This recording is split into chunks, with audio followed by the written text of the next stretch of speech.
Bismillahirrahmanirrahim. Assalamu alaikum students. Today we are going to discuss IFRS 8, that is relating to the operating segments. This is basically a disclosure related standards. ठीक है, और ये mostly जो listed companies हैं या जो public interest companies हैं उनसे रिक्वायर्ड है, लिस्टेड कंपनी से रिक्वायर्ड है ये. ठीक है, इसमें हमें क्या इन्फॉर्मेशन डिस्क्लोज़ करनी होती हैं, किन किन कंपनी पे एप्लीकेबल है और क्या क्या डिस्क्लोजर जाने हैं. आज हमने स्टैंडर्ड में ये चीज़ें कवर करनी है. ठीक है, तो सबसे पहले तो हम ये देख लें कि किस पर एप्लीकेबल है.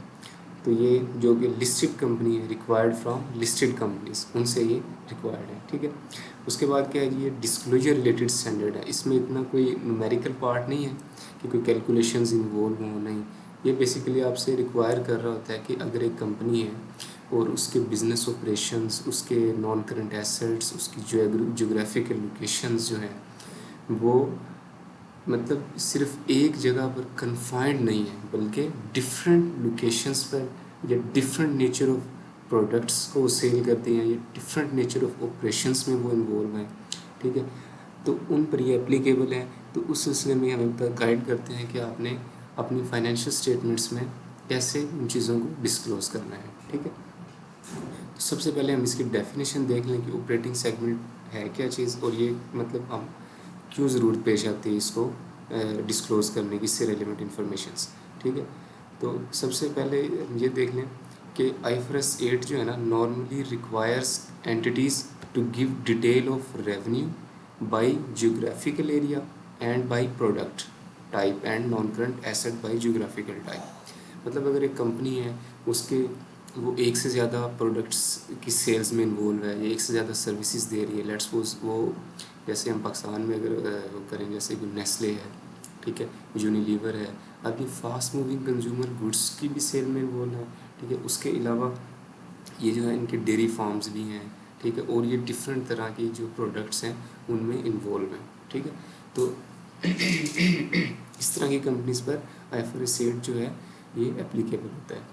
ठीक है, अब कुछ कंपनीज होती हैं वो उन पर एप्लीकेबल अगर हो भी, मतलब लेकिन उन्हें लगे कि जी इनको डिस्क्लोज़ करना यूजर्स की अंडरस्टैंडिंग के लिए ये वो इतना कोई ज़रूरी नहीं है, तो वो एक नोट दे देती हैं कि जो है ना, हम इसको मतलब डिस्क्लोज़ नहीं कर रहे. क्यों नहीं कर रहे कि ये ऑपरेटिंग सेगमेंट्स है ना, उसकी डेफिनेशन को मीट नहीं कर रहा. ठीक है, तो सबसे पहले इधर क्या हमें देखना है कि अगर कोई कंपनी एक या एक से ज़्यादा प्रोडक्ट्स की सेल में इन्वॉल्व है, उसके non current asset different locations पर हैं. ठीक है, तो उसने उनकी डिस्क्लोज़ करना है कि उसने जो रेवेन्यू कमाया है किस एरिए से, किस जियोग्राफिकल लोकेशन से कितना कितना कमाया है, किस ऑपरेटिंग सेगमेंट से कितना प्रॉफिट कमाया है, कितना उसे लॉस हुआ है, अगर लॉस है तो कितने उसके एसेट्स हैं उस सेगमेंट के, कितनी लाइबिलिटीज़ हैं, ये हमने डिस्क्लोज़ करना है. ठीक है, दूसरी इसमें बड़ी इंपॉर्टेंट चीज़ है डेफिनेशंस. ठीक है, डेफिनेशंस क्या है, सबसे दो डेफिनेशन में बड़ी इंपॉर्टेंट है. एक है ऑपरेटिंग सेगमेंट की डेफिनेशन और दूसरी डेफिनेशन है इसमें रिपोर्टेबल सेगमेंट की डेफिनेशन. ठीक है, याद रखिएगा ये दोनों दो डिफरेंट कॉन्सेप्ट्स हैं. ठीक है, लाजमी नहीं है कि एक ऑपरेटिंग सेगमेंट्स जो है वो ऑपरेटिंग सेगमेंट तो है, लेकिन वो आपका रिपोर्टेबल सेगमेंट्स भी हो. रिपोर्टेबल सेगमेंट्स का अगर मतलब सिर्फ वो है कि हमने एक ना क्राइटेरिया डिफ़ाइन किया हुआ है कि अगर कोई कंपनी का कोई ऐसा ऑपरेटिंग सेगमेंट्स हो, मतलब किसी एक लोकेशंस पे उसके एसेट्स हों, वो सेल कर रही हो डिफरेंट तरह की प्रोडक्ट्स, तो हम उसको डिस्क्लोज जब करेंगे तो देखना है कि क्या वो रिपोर्टेबल सेगमेंट है. उसके लिए 3 क्राइटेरियाज है. ठीक है, वो भी हम अभी पढ़ते हैं. सबसे पहले हम ये देख लें कि ऑपरेटिंग सेगमेंट क्या है. ठीक है, ऑपरेटिंग सेगमेंट क्या है, दैट इंगेज मतलब अ कंपोनेंट ऑफ एंटिटी. ठीक है, that engage in business activity from which it may earn revenue and इनकर एक्सपेंसेस. ठीक है, कोई भी एक कंपोनेंट है, उससे रेलिवेंट कंपनी खर्चे भी बर्दाश्त कर रही है और उसे कोई ना कोई रेवेन्यू भी आ रहा है. ठीक है, अब वो उसको प्रॉफिट हो रहा है, लॉस हो रहा है, वो एक अलग बात है. इधर सिर्फ फोकस ये है कि उससे रेलिवेंट कोई एक्सपेंसेस भी हो रहे हों और उससे हमें कोई रेवेन्यू भी जनरेट हो रहा हो. ठीक है, दूसरा पॉइंट क्या है कि उस जो कंपोनेंट है उसके ऑपरेटिंग रिजल्ट्स जो है ना, वो कंपनी के लिए बड़े इंपॉर्टेंट है. और चीफ ऑपरेटिंग डिसीजन मेकर, ये स्टैंडर्ड के अल्फाज हैं, CODM, उनको रेगुलरली रिव्यू करते हैं. ठीक है, अब जो CODM क्या होता है, ये मतलब पाकिस्तान में जैसे जो है चीफ एग्जीक्यूटिव ऑफिसर लगा लें आप. ठीक है, या जो CEO होता है, चीफ ऑपरेटिंग ऑफिसर, हो, ठीक है। तो अगर इस लेवल का कोई बंदा उनको रेगुलरली रिव्यू कर रहा है, ठीक है, ये जुरिस्डिक्शन के हिसाब से डेफिनेशन डिफर कर सकती है, उनकी उसके ऑपरेटिंग रिजल्ट को, उस कंपोनेंट को रिव्यू करता है, तो वो भी ऑपरेटिंग सेगमेंट है, ठीक है। दूसरा क्या है, मतलब ना सिर्फ उसको रिव्यू करता है बल्कि उससे रेलिवेंट डिसीजंस लेता है, उसके रिसोर्सेज एलोकेशन के लिए डिसीजन लेता है, उसकी परफॉर्मेंस को असेस करता है, ठीक है। तीसरा है for which discrete financial information is available, मतलब जिसके लिए आप, जिस कंपोनेंट है वो ना सिर्फ रेवेन्यू कमा के दे रहा है आपको, बल्कि उससे रेलिवेंट एक्सपेंसेस भी हो रहे हैं, कंपनी के जो ओनर्स हैं या जो कि ऑफिसर्स हैं, चीफ ऑपरेटिंग डिसीजन मेकर्स, वो उसको रेगुलरली देख भी रहे हैं, और वो कोई ऐसे नहीं है, मतलब कोई छोटा मोटा कोई जिसे कह लेंगे कंपोनेंट नहीं है, बल्कि उससे रेलिवेंट हमारे पास तमाम इंफॉर्मेशंस, तमाम उसके एक्सपेंसेस की इंफॉर्मेशन, एसेट्स की इंफॉर्मेशन, लाइबिलिटीज़ की इंफॉर्मेशन अवेलेबल है, ठीक है। और वो इमीडिएटली अवेलेबल है, ये नहीं है कि एक ऑपरेटिंग सेगमेंट तो है हमारा किसी एरिया, मतलब लेट्स सपोज हमने किसी एक एरिया में जाके अपना प्लांट तो लगा लिया है, ठीक है, बलूचिस्तान में अगर हम लगा लेते हैं लेट्स सपोज, ठीक है, लेकिन उधर से ना इन चीज़ों को इकट्ठा करना, डाटा बनाना, कंपाइल करना, एक फाइनेंस टीम को बिठाना, ठीक है, ये बड़ा मुश्किल काम है या ट्रिकी काम है, या अभी इसको टाइम लगना है, ठीक है, तो वो अभी आपको ऑपरेटिंग सेगमेंट की डेफिनेशन मीट नहीं कर रहा, ठीक है। देखिए इस लिहाज से वो मीट कर रहा है कि वो रेवेन्यू भी कमा के दे रहा है आपको, एक्सपेंसेस भी हो रहे हो शायद, लेकिन चीफ ऑपरेटिंग डिसीजन मेकर उसको रिव्यू करने की कोशिश करे तो लेकिन डाटा ही नहीं है, तो क्या रिव्यू करेगा उसको, मतलब डिस्क्रीट फाइनेंशियल इंफॉर्मेशन का होना भी बड़ा ज़रूरी है, ठीक है। तो ये तो थी ऑपरेटिंग सेगमेंट की डेफिनेशन, बड़ी इंपॉर्टेंट डेफिनेशन है, ठीक है। उसके बाद है जी, वो बता भी रहा है इधर के जो चीफ ऑपरेटिंग डिसीजन मेकर है वो आइडेंटिफाई अ फंक्शन और a role, not a person और अ टाइटल, ठीक है। अब ये इसीलिए बता रहा है क्योंकि हर जुरिस्डिक्शन में ना ये जो रोल है, ये जो फंक्शन है डिफ़र कर सकता है। किसी जुरिस्डिक्शन में चीफ एग्जीक्यूटिव ऑफिसर इसको परफॉर्म कर रहा होता है, किसी जुरिस्डिक्शन में इसको चीफ ऑपरेटिंग ऑफिसर कर रहा होता है, ठीक है, और किसी जो उसमें कोई एग्जीक्यूटिव डायरेक्टर टाइप का कोई एक बंदा है वो देख रहा होता है, तो ये चीज़ें डिफ़र कर सकती हैं, ठीक है। अच्छा जी, उसके बाद है कि अब हमें वो बता रहे हैं कि अगर कुछ ऐसा हो कि मतलब ऑपरेटिंग सेगमेंट्स हैं हमारे, लेट्स सपोज हमारा एक ब्रांच फैसलाबाद में है, हमारी एक ब्रांच, और एक है जो है गुजरात में, ठीक है, दोनों के सेम नेचर ऑफ ऑपरेशंस हैं, सेम प्रोडक्ट सेल करते हैं, ठीक है, बस ब्रांच ऑफिस हैं, और सेम तरह के कस्टमर्स हैं उनके, उनको जो कस्टमर को जिस तरह डिस्ट्रीब्यूट करते हैं प्रोडक्ट्स, वो मेथड भी सेम है, लेट्स सपोज वो बाई डिलीवरी वैन के थ्रू डिस्पैच करते हैं गुड्स। तो इस केस में हम ये करते हैं कि इस तरह ना होता है कि जो ऑपरेटिंग सेगमेंट्स हैं ना बहुत ज़्यादा बन जाएंगे, उन चीज़ों से बचने के लिए हम इस तरह के ऑपरेटिंग सेगमेंट्स को जो कि सेम नेचर की सर्विसेज या सिमिलर इन नेचर हो, हम उनको ना कंबाइन भी कर देते हैं, मतलब हम उनको एग्रीगेट भी कर देते हैं, ठीक है। तो यही लिखा हुआ है कि 2 or more operating segments may be aggregated if segment have similar economic characteristics, ठीक है। वो करेक्टरिस्टिक क्या है, उनकी जो नेचर ऑफ प्रोडक्ट और सर्विसेज सेम होनी चाहिए। लेट्स सपोज एक भी शूज़ एक ब्रांच है उससे भी हम से शूज़ की सेल करते हैं, दूसरी भी शूज़ की सेल करती है, बस ये है कि एक फैसलाबाद में, गुजरांवाला में, ठीक है। दूसरा, the nature of production process same है, एक ही फैक्ट्री से बन के जा रही हैं चीज़ें, ठीक है जी। टाइप ऑफ क्लास या कस्टमर हैं जो हमारे, वो भी ठीक है, हमने किस मार्केट को, नीश को जो है टारगेट किया हुआ, लेट्स सपोज हमने कोई जो एलीट क्लास है उसके लिए चीज़ें बनाई हुई हैं, या प्रीमियम प्रोडक्ट्स बनाए हैं, या हमने बेसिक प्रोडक्ट्स बनाए हुए हैं, ठीक है। उसके बाद ये है the method to use distribute the product or provide their services are same, ठीक है, पर nature of regulatory environment same है, हर कंपनीज को लेट्स सपोज SCCP देख रहे हैं, ठीक है, या कोई मार्केट कमेटी देख रही है दोनों ब्रांचेस को, तो हम उसको ठीक है, हम कहते हैं कि ये जो है हम इसको एग्रीगेट भी कर सकते हैं, मतलब इन दोनों ब्रांचेस को कंबाइन करके भी रिपोर्ट कर सकते हैं। इसके लिए हमें 2 ऑपरेटिंग सेगमेंट्स बनाने की ज़रूरत नहीं है, बल्कि एक से ही हम काम चला सकते हैं, ठीक है। तो ये ऑपरेटिंग सेगमेंट्स की डेफिनेशन होगी, ठीक है। हमने ये 3 उसके पॉइंट्स पढ़े, उसके बाद हमने ये भी देख लिया कि अगर 2 या 2 से ज़्यादा ऑपरेटिंग सेगमेंट्स इन कंडीशंस को मीट करते हैं तो हम उनको एग्रीगेट भी कर सकते हैं, ठीक है। तीसरी डेफिनेशन है, बड़ी इंपॉर्टेंट डेफिनेशन है स्टैंडर्ड में, वो है जी रिपोर्टेबल ऑपरेटिंग सेगमेंट्स, ठीक है। ऑपरेटिंग सेगमेंट्स कंपनी के हो सकते हैं, लेकिन लाजमी नहीं है कि हर ऑपरेटिंग सेगमेंट्स रिपोर्टेबल सेगमेंट्स भी हो।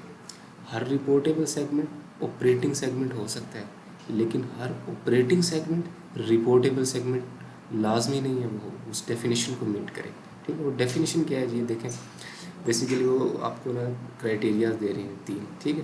पहला क्राइटेरिया क्या है, has been identify as meeting the definition of operating segment. सबसे पहले तो ये ऑपरेटिंग सेगमेंट होना चाहिए, ठीक है। मतलब वही इसके जो रिज़ल्ट हैं, चीफ ऑपरेटिंग डिसीजन मेकर जो है रिव्यू करता हो, इससे रेलिवेंट एक्सपेंसेस हो रहे हों, रेवेन्यू अर्न कर रहे हों, ठीक है। तीसरा इसमें क्या पॉइंट था कि डिस्क्रीट फाइनेंशियल इंफॉर्मेशन अवेलेबल हो, मतलब इससे इसने रेवेन्यू कितना कमाया, इसने सेल जो एक्सपेंसेस इससे रेलिवेंट कितने हो, इसके एसेट्स कितने हैं, इसकी लाइबिलिटीज़ कितनी हैं, ठीक है। उससे ये होता है ना कि बंदों को हम जो है, जो इससे रेलिवेंट लोग होते हैं उनको उनकी परफॉर्मेंस अप्रेजल कर सकते हैं, उनको मतलब ज़िम्मेदार ठहरा सकते हैं, ठीक है। तो इसीलिए हम इसको रिपोर्टेबल सेगमेंट्स को देख रहे होते हैं कि एक अगर कंपनी के डिफरेंट लोकेशंस में डिफरेंट नेचर प्रोडक्ट्स की बेस पे सेगमेंट्स हैं, तो हम देख लेंगे किस सेगमेंट ने ज़्यादा कंट्रीब्यूट किया है उसकी सक्सेस में, ग्रोथ में, ठीक है। या अगर उसको लॉस हो रहा है तो किससे लॉस ज़्यादा आया है, ठीक है। कंपनी के लिए भी ये फ़ायदेमंद है, उसके शेयर होल्डर्स के लिए भी फ़ायदेमंद है कि भाई देखें ना, वो कंपनी के ऊपर कोई डिसीजन मेकिंग हो, लेट्स सपोज किसी ऑपरेटिंग सेगमेंट्स है, उससे कंटिन्यूस ऑपरेटिंग लॉसेज हो रहे हैं, ठीक है। तो शेयर होल्डर अगर हम उनको एक से लॉस हो रहे हैं लेकिन दूसरे से प्रॉफिट आ रहे हैं, अगर हम उनको कंबाइन शो करवा दें तो नेट इम्पैक्ट आएगा, उससे तो आपको पता ही नहीं चल सकेगा क्या चीज़ मतलब हमें प्रॉफिट में लेके जा रही है, कौन सा ऑपरेटिंग सेगमेंट सही जा रहा है, ठीक है। तो शेयर होल्डर इसी तरह बस ठीक है काम चलता रहेगा, लेकिन नहीं, अगर हम ऑपरेटिंग सेगमेंट के जो डिस्क्लोजर इसको मीट करेंगे, ठीक है, और हम इसके डिस्क्लोजर्स कंप्लीट करेंगे, तो उससे देखेंगे शेयर होल्डर्स को एक पता चलेगा, एक ट्रू पिक्चर सामने आएगी, मतलब जो फाइनेंशियल स्टेटमेंट की बेसिक क्वालिटेटिव करेक्टरिस्टिक होती है कि ट्रू एंड फेयर व्यू, ठीक है। वो अगर जब वो देंगे तो शेयर होल्डर आइडेंटिफाई कर लेंगे ये जो ऑपरेटिंग सेगमेंट है ना, ये हमारा कंटिन्यूसली ऑपरेटिंग लॉसेस में जा रहा है, ठीक है। तो कल को अगर कंपनी उसमें दोबारा रिसोर्सेज एलोकेट करेगी ना, तो शेयर होल्डर्स आवाज़ उठाएंगे या मतलब रेजिस्ट करेंगे, कहेंगे कि भाई उधर से तो लॉसेज आ रहे हैं, आप उधर क्यों बार बार इन्वेस्ट करें, आप उसको शट डाउन करें, उसको ऑपरेशंस को, और अपने ऑपरेशंस को किसी और जगह रिलोकेट करें, या जो उधर जिसकी एसेट्स लाइबिलिटी है उनको सेट ऑफ करें, नेट ऑफ करें, ठीक है, उनको डिस्पोज ऑफ करें, और जो एक अच्छा सही चल रहा है उसमें पैसे लगाएं, ठीक है। ये कब मुमकिन है चीज़ें, जब कंपनी की जो फाइनेंशियल स्टेटमेंट्स हैं वो इतना बेहतरीन ट्रू एंड फेयर व्यू दें कि शेयर होल्डर उनकी बेसिस पे अपने इकोनॉमिक डिसीजंस कर सकें, ठीक है। मतलब वो मटीरियल इन्फॉर्मेशंस भी हैं, ये नहीं है कि छोटा सा सेगमेंट है उसको डिस्क्लोज़ कर दिया है, बाकी जो है उनको नहीं किया, और उसको अगर बंद करो चलाओ उससे कोई फ़र्क भी नहीं पड़ रहा कंपनी को इतना ज़्यादा, ठीक है।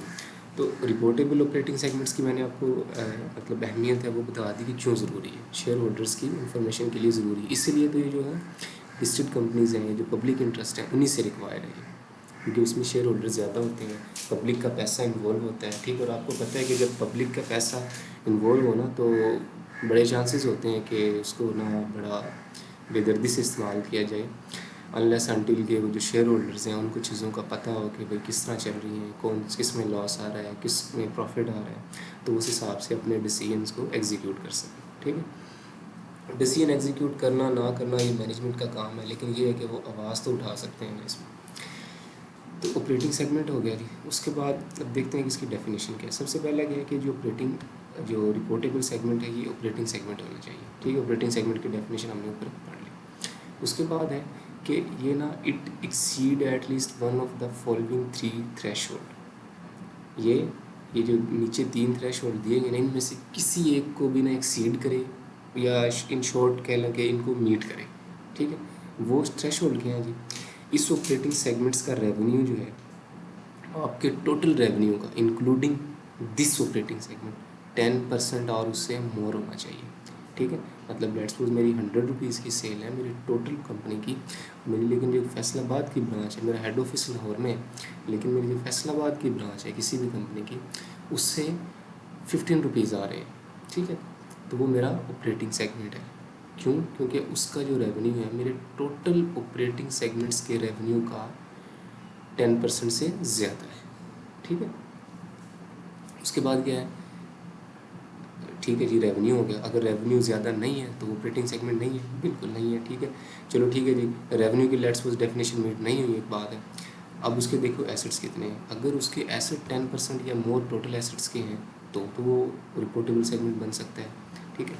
मतलब अगर एक कंपनी है, उसके रेवेन्यू की डेफिनेशन तो मीट ना कर सके हम क्राइटेरिया, मतलब उसका रेवेन्यू लेट्स सपोज 8 रुपये था 100 में से, तो वो 10% से कम है, ठीक है, हम उसको कहेंगे नहीं जी ये ऑपरेटिंग सेगमेंट ज़रूर है लेकिन ये रिपोर्टेबल सेगमेंट नहीं है, ठीक है। तो हम उसके रिजल्ट्स को कंबाइंड रिजल्ट जो कंपनी के होते हैं उसी में मर्ज करके शो करवा देंगे। लेकिन अगर उसके एसेट्स जो हैं, मतलब हमारे जो प्रॉपर्टी प्लांट इक्विपमेंट में हमारी बैलेंस शीट में टोटल 50 रुपीज़ की आ रही है, ठीक है, लेकिन जो 25 रुपीज़ की है ना या 20 रुपीज़ की है, वो फैसलाबाद में जो पड़ी है ना वो प्रॉपर्टी है, जो कि अभी पड़ी है बस वैसे ही, लेकिन अब इस पर इतना काम नहीं हुआ। एक फॉर एग्जांपल मतलब है ये चीज़ें, ठीक है, कोई हार्ड एंड फास्ट रूल्स नहीं है। तो वो प्रॉपर्टी फैसलाबाद में ज़्यादा है, ठीक है, मतलब वो उसके non current assets current assets मिला के, लेकिन उसे ना रेवेन्यू नहीं इतना अभी आ रहा, वो नया नया शुरू किया, लेकिन प्रॉपर्टी ज़्यादा है, तो वो 10% वाली जो लिमिट है ना उसको मीट कर जाती है। तो वो ऑपरेटिंग सेगमेंट है, आपने उसका बेशक रेवेन्यू कम है फिर भी आपने इसको शो करवाना है रिपोर्टेबल सेगमेंट्स में, ठीक है। उसके बाद क्या है जी, तीसरी कंडीशन क्या है जी, ठीक है जी, रेवेन्यू की हमने देख ली, एसेट्स की देख ली। तीसरी है कि अगर एक कंपनी है, ठीक है, उसके ऑपरेटिंग सेगमेंट्स हैं, ठीक है, किसी से लॉस आ रहा है किसी से प्रॉफिट आ रहा है, तो हम ऐसे करेंगे कि जितने लॉस वाले सेगमेंट्स हैं ना उनको इकट्ठा कर लेंगे, जितने प्रॉफिट्स वाले हैं उनको इकट्ठा कर लेंगे, ठीक है। प्रॉफिट वालों का सबका प्रॉफिट जमा करेंगे, लॉस वालों का सबका लॉसेस जमा करेंगे, दो फिगर आ जाएंगे हमारे पास एक्स और वाई। अब इस फिगर का हम 10% लेंगे, ठीक है, लॉस का, और 10% प्रॉफिट का, ठीक है। तो अब जो जिस सेगमेंट मतलब जो लॉसेस वाले सेगमेंट है उसके किसी भी सेगमेंट का अगर प्रॉफिट उस 10% वाली लिमिट से ज़्यादा हुआ या उसके बराबर हुआ तो वो रिपोर्टेबल सेगमेंट है, ठीक है। इसी तरह जिन सब का हमने प्रॉफिट लिया था उसके 10% लिया था प्रॉफिट का, और आप देखेंगे कि हमने जो ऑपरेटिंग सेगमेंट प्रॉफिट लेने के लिए जमा किए थे उनमें से किसी भी एक सेगमेंट का जो है वो 10% से ज़्यादा हो गया प्रॉफिट, तो वो भी ऑपरेटिंग सेगमेंट्स हो गए, ठीक है। उसके लिए मैं आपको ये दिखाता हूँ, आप ये देखें, ये लिखा हुआ है कि पहले हम तमाम ऑपरेटिंग सेगमेंट्स के जिन्होंने प्रॉफिट कमाया है वो ऐड करेंगे, एक्स फिगर आ जाएगी। फिर तमाम ऑपरेटिंग सेगमेंट्स जिन्होंने लॉस कमाया है उसके लॉस को जमा करेंगे, वाई फिगर आ जाएगी। अब एक्स और वाई में से हायर ऑफ लेंगे, ठीक है, और उसका 10% लेंगे, और फिर डिसाइड करेंगे कि वो रिपोर्टेबल सेगमेंट है या नहीं है। ये बड़ी एक बारीक सी चीज़ है।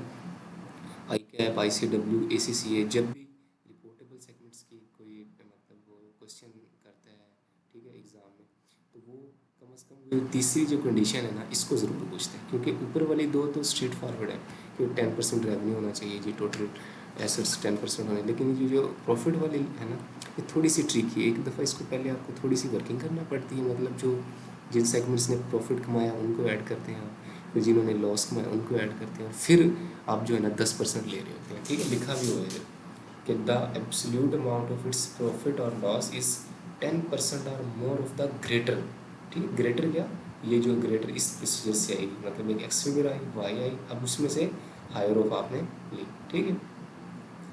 होपफुली आपको चीज़ें भी समझ आ गई होंगी, ठीक है। लो जी, ये रिपोर्टेबल सेगमेंट्स में हो गया, ठीक है। अब स्टैंडर्ड एक ना इसमें एक ट्विस्ट रखता है, वो कहते हैं कि जब आपने इस तरह ऑपरेटिव जो है रिपोर्टेबल सेगमेंट्स आइडेंटिफाई कर लिए, तो अब आप देखें कि आपका जो at least 70% of total external revenue है ना वो must be reported by operating segments. देखें जी, आपके ऑपरेटिंग सेगमेंट्स हैं, ठीक है, आप लेट्स सपोज शूज़ सेल करते हैं, ठीक है, और साथ में अपना केमिकल भी सेल करते हैं, ठीक है, जो कि शूज़ की प्रिपरेशन के लिए जो प्लास्टिक वगैरह है, पॉलीविनाइल वगैरह वो यूज़ होते हैं। तो एक सेगमेंट आपका केमिकल सेल करता है और एक शूज़ की प्रोडक्शन में बोल है, तो देखें दो ऑपरेटिंग सेगमेंट्स हो गए, ठीक है। ये रिपोर्टेबल सेगमेंट है या नहीं है वो तो ये क्राइटेरिया बताएगा आपको, लेकिन अभी ये ऑपरेटिंग सेगमेंट ज़रूर है दो, ठीक है। तो आपने क्या किया, आपके जो शूज़ वाले हैं ना सेगमेंट, उन्होंने जो केमिकल वाले हैं उनको रेवेन्यू भी सेल मतलब शूज़ भी सेल की, ठीक है। तो अब जो उनका रेवेन्यू आ रहा है शूज़ का, उसमें वो रेवेन्यू भी शामिल है जो कि इंटरनल सेल हुआ है, ठीक है, मतलब इंट्रा कंपनी ट्रांजेक्शन्स हैं, जो inter company transaction inter company balances हैं वो भी आ रही है, ठीक है। और कुछ जो केमिकल वाले थे उन्होंने जब शूज़ वालों को ज़रूरत थी तो उन्होंने केमिकल उनको सेल किया था, तो ये इंटर कंपनी सेल्स हैं, ठीक है। स्टैंडर्ड इस रेवेन्यू की बात नहीं कर रहा, वो कह रहा है कि जब आप रिपोर्टेबल सेगमेंट्स आइडेंटिफाई कर लें, ठीक है, तो ये देखें कि उन सब का जो रेवेन्यू है ना वो आपके टोटल एक्सटर्नल रेवेन्यू का 75% के बराबर होना चाहिए कम अज़ कम, ठीक है। होपफुली आपको ये चीज़ समझ आ रही होगी। किस तरह बराबर होना चाहिए, लेट्स सपोज आपके 3-4 ऑपरेटिंग सेगमेंट्स हैं, आपने ना उनसे ना रिपोर्टेबल सेगमेंट आइडेंटिफाई किए तो 2 निकले आपके, ठीक है। अब वो 2 जो निकले हैं ना, उनका लेट्स सपोज आपका टोटल रेवेन्यू 100 है, तो उन 2 से कम 75% रेवेन्यू आना चाहिए। अगर ना आया तो स्टैंडर्ड कहता है कि आप फिर जो है ना एडिशनल सेगमेंट्स आइडेंटिफाई करो, ठीक है। क्यों करो, क्योंकि हमने 75% के बराबर लेके आना है। और उस एडिशनल सेगमेंट्स को आइडेंटिफाई करते हुए अगर कोई सेगमेंट ये 10% का क्राइटेरिया मीट नहीं भी करता, जो हमने अभी ऊपर पढ़े हैं रिपोर्टेबल सेगमेंट्स के लिए, तो फिर भी आप उसको कह दो कि भैया रिपोर्टेबल सेगमेंट है। क्यों, क्योंकि हमने ये जो 75% की रेवेन्यू की लिमिट है ना, इसको भी मैच करना है। तो बेसिकली क्या हुआ कि जो रिपोर्टेबल सेगमेंट्स है उसको क्राइटेरिया को मीट करने के लिए हमें 3 नहीं बल्कि 4 कंडीशंस देखनी होती, ठीक है।